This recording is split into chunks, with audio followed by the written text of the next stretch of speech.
What's up, everybody? It's your boy Tuzi, and on today's edition of the Football Banter Show, we'll be picking out, individual clubs from, different leagues and assessing how they perform throughout the season. And of course, we'll be carrying out this assessment, on a weekly basis on each, different clubs as much time, would allow us.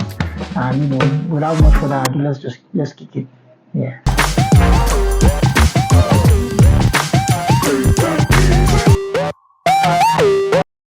Today we are going to be picking Manchester City. Yes, the champions of Europe, the champions of England, and of course the FA Cup winners who, dominated everyone and everything in football this season. Sensational. On the pitch and off the pitch as well, they were in the news. The Premier League was a very tough task for them, but most people predicted that, they were going to carry the day, and carry the day they did. Absolutely fantastic. Winning the league by 5 points, although you can say that the last 3 or 4 games, they were not really into it anymore because by then they had wrapped up. Manchester City looked like a team that, will be dominant in European football for years to come, even after Guardiola, leaves. There are reports that Guardiola may leave the club in a year or two, considering that he's won everything and, there's basically nothing to play for or to compete for. But I don't think so. I think that the Premier League is going to keep getting interesting and going to keep getting difficult as the years go by. Just look at the people who relegated this season. Traditional teams like Southampton, who have been around for about a decade, Leicester City, who were winners only 7 years ago, were both relegated from the Premiership, and it says a lot about how difficult the football has been this season. Brentford did double on Manchester City, so it tells you how difficult the Premier League is, and it's going to keep getting. I think that the Premier League will become a much more interesting league as the years roll by, and Manchester City look up for it. Financially, they look, well ready to buy the best footballers available, and they look like they can always compete with whatever team is put in front of them to challenge them. The latest, of course, being Arsenal. Arsenal pushed them all the way, but I think about 9 games to the end of the league, we saw Manchester City come out again to dominate in the usual fashion in which they do.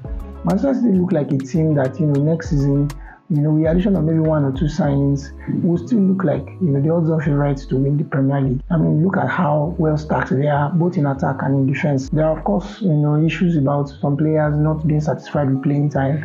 A good example was with Joao Cancelo, which made him leave the club in January to join Bayern Munich, and, see how that turned out for him. He won the German League, but that was all about it. If he had, just stayed put and just tried to keep his head down, he'd be a treble winner today. But, that's just how it is. Some people are just lucky with these things and some are not. Said you are going to retire from football. The following year, Argentina won the World Cup, and the year after, Manchester City won the treble. Oh my God! Manchester City look like a team that you just need to keep removing and adding, just the same level of quality of players. If you remove them, and they will still be odds-on favorite.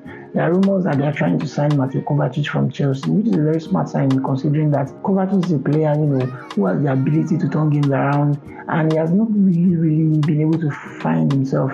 He did quite well at Real Madrid, shown a little bit, at Inter Milan, but at Chelsea, there were times that he really took the game, by the scruff of the neck, and, he decided things. But you feel like at Manchester City, when the levels are higher, when the demand, when the level of expectation is higher, footballers tend to rise to the occasion, and the ones who feel like, they are ready to take the mantle and just ride with it. Bernardo Silva is rumored to head into PSG. While Kyle Walker is also rumored to be going to Bayern Munich. So I think you'll be seeing a reshuffling there, in the squad in this transfer window, of course.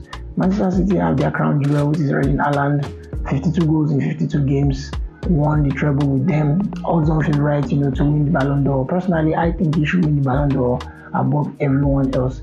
And I think that is just that prestige that Manchester City have managed to build successfully in the last 10 years. They've signed the best manager, they've signed some of the best players, and they've created a system of football that's become synonymous with how they play their football. You expect that, if they keep at it in the next, 5 to 6 years, especially now that they won the Champions League, which further adds to their pedigree. And then if they can get, a Ballon d'Or winner from their squad, it will make the club, a completely established football club. But then there is the issue, off the pitch as well. Manchester City were slammed 115 count charge of corruption and financial doping by the English Football Association. Now, of course, everybody expected that, that will come, considering that a lot of things about Manchester United's finances have been shady over the years. Manchester City, of course, owned by Sheikh Mansour, and he's invested a lot of money into the squad, buying some of the best players you can imagine, and he's seen success on the pitch as a result.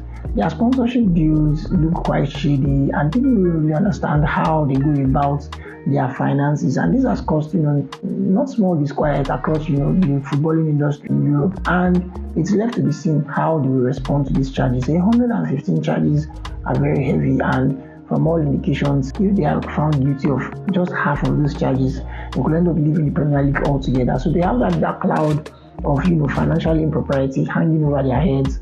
They have that situation where people don't really trust them. People think that they are financially duped out. People don't think that the support they have is organic in nature. Personally, I think that even if you are a financially duped out football club, if you do not actually have a system where you work out how you want to play your football, it doesn't matter how much you spend, you are still going to lose games, you are still not going to win anything. Manchester City deserve credit for at least, even though all indications point to the fact that they are financially duped, they seem to have gotten their style together from Mancini to Pellegrini to Guardiola, and they've signed some of the best players along the way. They've created a system, they score fantastic goals, they play very well, and now they won the treble. So it's something that I think that even with all the issues of financial doping, spending a lot of money, they tend to do things right. They don't waste money. I mean, look at Chelsea. Chelsea spent over £650 million in the last 6 to 7 months, and they managed, to come up, short. They ended up 12th on the table, and that's because you get the feeling that internally in the club, with the way things are run in the background, things are not done properly, there is no organization. And that's what just happens. It doesn't mean that being financially doped out doesn't translate immediately to success, on the pitch. It takes careful planning, it takes methodical planning to be able, to rise to the top. And Manchester City have successfully done it. I think that the players that will stand out for Manchester City next season obviously are, Erling Haaland in attack, and of course Ruben Dias in defense. Kevin De Bruyne looks like, he's starting to show his age, and, he's starting to show that, he might not be the one to rely upon, in the next 1 or 2, 3 years. You get the feeling that Manchester City will start planning an exit strategy, trying to sign the next, good number 10 or the number 8 that could really phase out Kevin De Bruyne and, bring usher in a new era. And that's really going to be hard to imagine. Kevin De Bruyne is, absolutely one of the finest midfielders on the planet at the moment.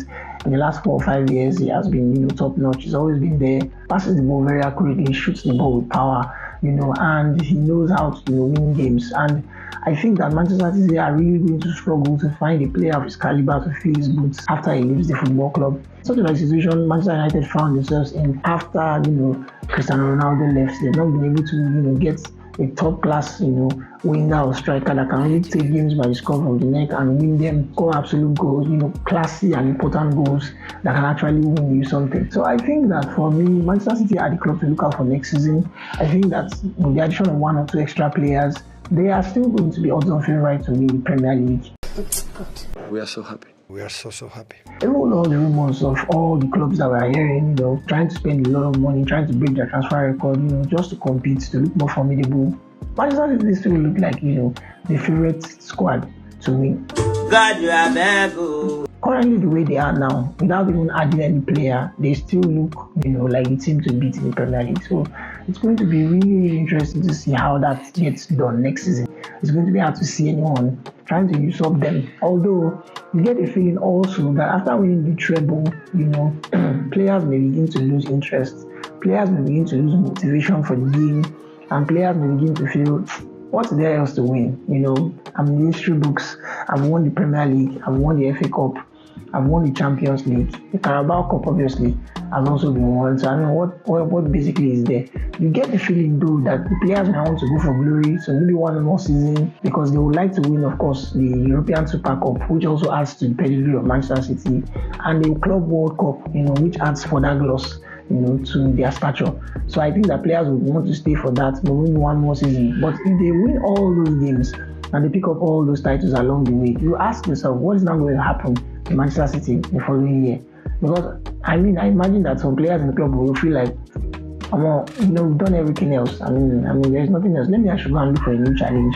And that could cause a lot of problems with Manchester City, because There are emerging clubs in the Premier League who are really trying to usurp them, Arsenal being the latest, and Manchester United also look like they're also going to be formidable next year, depending on the kind of players they bring in as well.